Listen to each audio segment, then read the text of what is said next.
बहुत ही मान सम्मान की और मेरे पिता तुल्य आपके बीच में अमर सिंह जी छापोला और मेरे पिता तुल्य बनवारी जी बरावड़ और मेरे बहुत ही अजीज अभी जिन्होंने आपके बीच में विचार रखे भीम जी करणवाल हमारे गुरु जी और बहुत ही मेरे अजीज आपके गांव के सरपंच अमर सिंह जी छापोला और हमारे साथ आए राजेंद्र जी बरावड़ और मेरा छोटा भाई शंकर गरडवाल और उनके बड़े भाई सब बैठे हैं और हमारा बहुत ही युवा चेहरा है आपको बहुत विकास मेरा छोटा भाई अजीज कृष्ण भी आ गया थोड़ी लेट आया तो सभी को नाम से सारे बढ़िया सी बात है। तो अभी आपको जैसे सबने बताया भीम जी ने भी अपने विचार रखे 25 तारीख को फरवरी 25 तारीख को जो गुहाना में प्रजापति महाकुंभ रखा गया है उसका निमंत्रण देने के लिए मैं आपके बीच में आया हूँ और आपने मेरा यहाँ गौशाला में बुलाकर सम्मान दिया तो आपको मैं बताना चाहता हूँ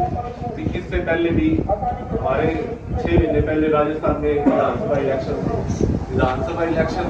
से पहले 2 महीने पहले एक प्रजापति समाज के अंदर मांग उठी कि हमारे समाज को ज्यादा से ज्यादा कैसे टिकटें दी जाए और राजनीतिक हिस्से में हमारी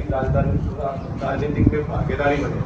तो एक गैर राजनीति के 10 आदमी इकट्ठे हुए उन्होंने चर्चा करी 10 से 20 हुए 20 से 20,000 हो गए। जब 20,000 लोगों की एक मीटिंग हुई एक जगह जोधपुर में तो उन्होंने सभी ने एक मंच पे इकट्ठे होकर एक आह्वान किया कि हमें राजधानी के अंदर जिसके अंदर हमारे समाज के सभी पार्टियों में जितने भी नेता हैं उनको बुलाया जाए लेकिन हम किसी भी पार्टी के किसी राजनीतिक आदमी को किसी भी पार्टी के गैर बिरादरी के आदमी को हमें नहीं बुलाएंगे और हम अपना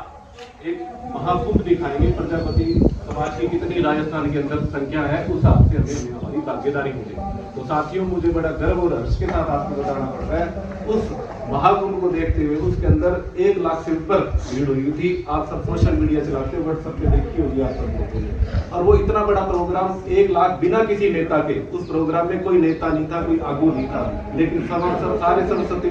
सब समाज हमारा प्रजापति समाज उस स्टेज पे बैठा था और सामने बैठने वाले भी पूरे सब प्रजापति समाज के लोग थे। सम्मानजनों ने उन्हें इकट्ठा होकर अपनी एक डिमांड रखी और मुझे बड़ा हर्ष के साथ आपको बताना पड़ रहा है उसी के कारण हमारे प्रजापति समाज का एक आदमी आज राजस्थान की विधानसभा के अंदर मंत्री बन के बैठा है जिसको सरकार ने सबसे पहले कैबिनेट का मंत्री बनाने का तरीका किया और हमारे सभी पार्टियों ने हमारी समाज को टिकट देने का भी काम किया। उसी कड़ी में मैं आपको याद दिलाना चाहता हूँ हमने पिछले साल उज्जैन के अंदर प्रोग्राम किया था। हर साल हम करते रहते हैं अलग अलग संस्थाएं बनी हुई हैं लेकिन सबका उद्देश्य एक ही है। तो भीम जी ने बहुत सही बात की इससे पहले जैसे भी जो भी प्रोग्राम होते रहे हैं आज से 1.5 साल पहले जो हम देखते हैं हमारी नजर में भी हर आदमी जो पॉलिटिकल होता है वो अपने एक स्वार्थ के लिए बिरादरी का नाम लेके अपने आप को ऊंचा उठाने का काम करता है। लेकिन मैं आपको फिर एक बात बताना चाहता हूँ 1-1.5 साल से जो राजनीति हमारे समाज में बदली है एक बदलाव आया है युवा पीढ़ी ने आगे बढ़कर उसमें बढ़ चढ़कर हिस्सा लिया है। तो उज्जैन की बात मैं दिलाना चाहता हूँ मध्य प्रदेश में विधानसभा इलेक्शन थे होने वाले थे तो उज्जैन में हमने प्रजापति महासभा एक अधिवेशन बुलाया। उस सभा के अंदर जो आज मध्य प्रदेश के सीएम है वो मुख्य अतिथि बुलाए थे लेकिन सारा समाज ने इकट्ठा होकर वहां पे टिकटों की मांग की थी। वहां पे कांग्रेस के भी थे और बीजेपी के भी थे और सभी पार्टियों ने सबसे ज्यादा क्या नाम है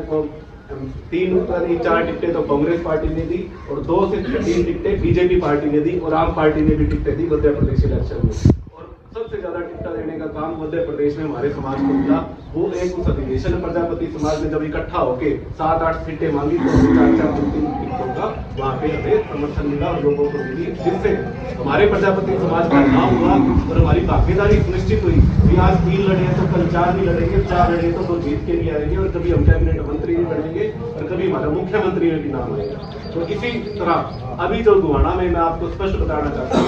वो आगू तो एक आदमी को देखो होना ही पड़ता है। जैसे हम गौशाला में काम करते हैं आप सब लोग आते हो नौजवान साथी आते हैं बड़े बुजुर्ग आते हैं माता बहनें सेवा करने आती है तो जैसे 10 आदमियों की यहाँ पे कमेटी तो बढ़नी है जो काम करने वाले हैं आपको कोई कैसे कमेटी में काम करना है एक कमेटी बनानी पड़ती है। लेकिन जो आदमी घर में बैठे हैं वो घर में जिसने आना ही नहीं गौशाला में काम ही नहीं करना वो कहेगा बेटा तो मेरा 10 आदमी है नहीं चल है तो बेटा जगह जाएगा जगह बेटा काम करेगा बे आदमी आपस में कोई नहीं आवेगा दूसरों का आपस में सलाह करके काम तो चला देगा। अच्छा ये जड़ को नहीं करना वो कह रहा है कि मैं आपकी चला रहा है चल जो तो थारी भी चलन लग जाएगी, थारा भी फिल्म बनना था। तो भाई बात है भी आपका जब इकट्ठा होके सारा समाज ने इकट्ठा होकर डिमांड उठावागा बिना गैर राजनीति के प्रोग्राम है, उसमें किसी आदमी को आगू होना पड़ता है। तो उसी कड़ी में शिव कुमार रंगीला हमारे प्रजापति समाज का उभरता हुआ नेता है। चाहे हमारा नाम ले ले वो अपने एरिए में, हम उसका नाम ले लें, आम पार्टी से जुड़ा हुआ है, मैं कांग्रेस पार्टी से जुड़ा हूँ, हमारे आके पूर्व चेयरमैन है हमारे सीनियर नेता अशोक वर्मा जी, वो जेजेपी पार्टी से जुड़े हुए हैं, रामचंद्र जी लिम्बा है वो कांग्रेस पार्टी से जुड़े हुए हैं। तो सभी जितने भी हमारे लीडर हैं जिस भी पार्टी से संबंध रखते हैं, तो हमने एकजुट होकर एक ही आवाज में हमने आवाज उठाने का काम किया है कि हम ज्यादा से ज्यादा इस जो महाकुंभ हरियाणा में पहली बार होने जा रहा है इसको हम सफल बनाएं, ताकि हम उस आयोजन में गैर राजनीतिक फंक्शन में दूसरी पार्टियों को ये दिखाएं कि हमारा समाज को जो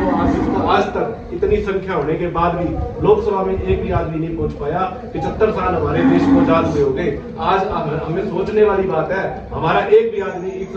दुनिया की सबसे बड़ी पंचायत में नहीं पहुंच पाया, जिसका मेन कारण है हमारा संगठित ना होना। तो संगठित पहले तो संगठित होंगे और संगठन बना के फिर हम डिमांड करेंगे कि हमें लोकसभा में हमारी हिस्सेदारी दी जाए और हमारी विधानसभा में हमारे को पूरी हिस्सेदारी दी जाए। तो साथियों इसके लिए हमें कुर्बानी देनी पड़ेगी। कुर्बानी यही देनी है कि हमने जहाँ भी समाज का नाम आए, जहाँ गैर राजनीतिक प्रोग्राम का नाम आए, जहाँ समाज इकट्ठा हो रहा है, हमें बढ़ चढ़कर भाग लेना चाहिए। जहाँ 10 की जगह हो हमें 12 आदमी उस गाड़ी में बैठने चाहिए और जिस बस में 50 की सीट हो हमें 60-70 आदमी हो जाने चाहिए। इसी का मैं निमंत्रण देने के लिए आया था। तो मैं आशा करता हूँ हिंदी का भी तो जो संशय था वो हट गया होगा। और मेरा कहने का मेन उद्देश्य नहीं है, जैसे 2 स्टेटों का मैंने एग्जाम्पल दिया जहाँ जहाँ हमने बड़ा महाकुंभ